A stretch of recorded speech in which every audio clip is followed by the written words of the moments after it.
Malaysia যেতে না পারা 18,000 কর্মীর জন্য বিশেষ ঘোষণা, কলিং ভিসা চালুর সম্ভাবনা এবং ইঙ্গিত।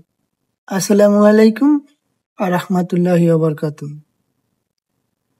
দেশ এবং দেশের বাইরে থেকে যে যেখান থেকে দেখতেছেন আমার আজকের এই ভিডিও, সবাইকে আমার চ্যানেলে স্বাগতম। প্রিয় মালয়েশিয়াগামী ভাইয়েরা, আপনারা দীর্ঘদিন যাবৎ শুনে আসছেন মালয়েশিয়া কলিং ভিসা চালু হবে। সেটা নিয়ে অনেক কথা বলেছি, কবে চালু হবে, কিভাবে চালু হবে, তার কথাই শুনেছি এতদিন। কিন্তু এখন সেরকমের একটা ইঙ্গিত পাওয়া গেল। গত বছর যে 18,000 কর্মী যেতে পারেনি, তাদের ব্যাপারে একটি ঘোষণা এসেছে, এবং ঘোষণাটি কোনো সংবাদ মাধ্যমের খবর নয়। ঘোষণাটাই এসেছে বাংলাদেশ সরকার কর্তৃপক্ষ থেকে, এবং প্রত্যেকটা কর্মীর জন্য একটি নির্দেশনা দেওয়া হয়েছে, এবং ঘোষণাটি এসেছে বুয়েসেল থেকে। তো বিস্তারিত জানতে ভিডিওটি না টেনে পুরোটি দেখবেন, আর সাবস্ক্রাইব করে পাশে থাকবেন যাতে প্রবাসের পরবর্তী খবরগুলো আপনারা সাথে সাথে পেয়ে যান। চলুন বিস্তারিত জানা যাক। সাথে আছি আমি মোহাম্মদ মনির হোসেন। গত বছর যারা যেতে পারে না, যে 18,000 কর্মী, তাদের ব্যাপারে বলা হয়েছিল জানুয়ারি ফেব্রুয়ারি মাসে যদি কলিং ভিসা চালু হয় তাদেরকে প্রাধান্য দেওয়া হবে। যেহেতু গত বছর নভেম্বর ডিসেম্বরের মাসে দিকে একটি উইন্ডো দেওয়া হয়েছিল, 24 সালে অল্প কিছু সংখ্যক লোক ঢুকেছিল মালয়েশিয়াতে। তারপর আবার ঘোষণা আসে, তারপর আবার বন্ধ হয়ে যায়। কিন্তু জানুয়ারি ফেব্রুয়ারি মাসে গিয়ে আবার একটি ঘোষণা দেওয়া যে মালয়েশিয়া কলিং ভিসা আবারও চালু হবে। যদি চালু নাও হয়, যে 18,000 কর্মী নিবন্ধন হয়েছিল, যেমনটা কারো কারো কলিং হয়েছিল, কারো কারো অনলাইন হয়েছিল, কারো ই ভিসা হয়েছিল, কারো ফ্লাইটের আগের দিন তারা ফ্লাইট সংকটের কারণে যারা যেতে পারে নাই, কিন্তু সর্বশেষ মুহূর্তে গিয়ে তারা যেতে পারেনি, যে কোনো কারণেই হোক। এখন এই কর্মীদের নিয়ে বাংলাদেশ সরকার যেমন একটা বিব্রতিকর অবস্থা আছে, তেমন মালয়েশিয়া সরকারও একটি বিব্রতকর অবস্থায় আছে। কারণ তাদের ইস্যু করা কলিং এর পরও তারা যেতে পারেনি মালয়েশিয়াতে। এদেরকে নিয়ে মালয়েশিয়া সরকারও সিদ্ধান্ত জানিয়েছিল, এবং কি বাংলাদেশ সরকারও সিদ্ধান্ত জানিয়েছিল যদি কলিং খোলা হয়, কলিং চালু করে যদি নতুন কর্মী নাও নেওয়া হয়, তারপরও এই 18,000 কর্মীদেরকে নেওয়া হবে। প্রথম ধাপে গত মে মাসে আমরা জানতে পারি যে মালয়েশিয়ার পক্ষ থেকে জানানো হয়েছে যে প্রথম 7,900 জনকে নেওয়া হবে। এখন দেখেন যে 18,000 কর্মী মালয়েশিয়া যাওয়ার জন্য সবাই যে প্রস্তুত আছে এমন তো না। তারা অন্যান্য দেশগুলোতেও যেতে পারে, সৌদি, কাতার, মিডল ইস্ট, এগুলোতে তারা চলে গিয়েছে। যারা অবশিষ্ট আছে তাদের জন্য এখন আবার ধাপে ধাপে কার্যক্রম শুরু হয়েছে।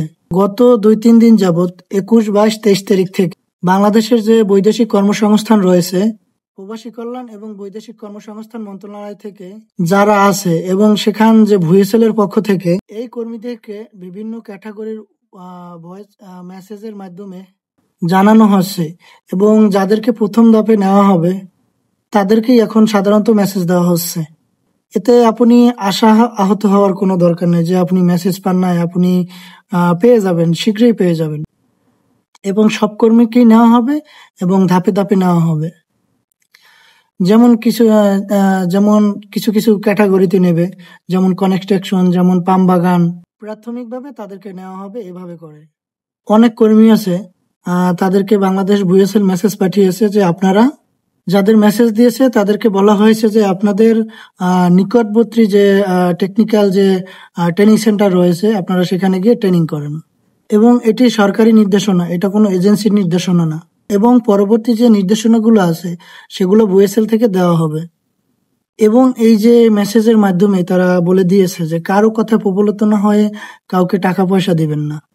বুয়েসেল সরাসরি নির্দেশনা দিয়েছে যে এখনই কারো সাথে কোনো টাকা পয়সার লেনদেন না করতে, এবং এ ব্যাপারে বুয়েসেল সতর্ক থাকতে বলা হয়েছে যাতে আপনি কারো ফাঁদে না পড়েন। এখন পর্যন্ত যারা মেসেজ পাননি, আপনারা কেউ আশাহত হবেন না, আপনাদের কাছে মেসেজ যাবে। বাংলাদেশ সরকার যেহেতু দায়িত্ব নিয়েছে, যে 18,000 কর্মী, কেউই আশাহত হবেন না, আপনারা সবাই যেতে পারবেন। এবং কি যে সরকার যে দায়িত্ব নিয়েছে হয়তো এটা ক্যাটাগরিতে নেবে। তো এখন আসি মালয়েশিয়া নিয়ে। মালয়েশিয়া মোটামুটি ভাবে কনফার্ম হয়ে গেছে যে আগামী মাসের হয়তো প্রথম সপ্তাহ থেকে মেডিকেল শুরু হবে ইনশাল্লাহ। তো সেটা আমি আগের ভিডিওতে বলেছি, এই ভিডিওতে বললাম যে 100% মালয়েশিয়ার কলিং ভিসা খুলবে, 100%। তো আপনারা সবাই ধৈর্য ধরেন, আর যদি কেউ বই জমা দিতে চান অবশ্যই বই জমা দিতে পারেন। আর দুইটা কোম্পানির জন্য আমি বই জমা নিচ্ছি। কোম্পানি দুইটা আপনার যোগাযোগ করবেন, আপনাদেরকে বলে দেবো পার্সোনাল ভাবে কোম্পানি দুইটার। আমি নাম এখানে প্রকাশ করলাম না। আর ইনশাল্লাহ সামনের মাস থেকে ইনশাল্লাহ কলিং এর মেডিকেল চালু হবে। আপনারা সবাই ধৈর্য ধরেন, কলিং চালু হবে ইনশাল্লাহ, 100% কলিং চালু হবে।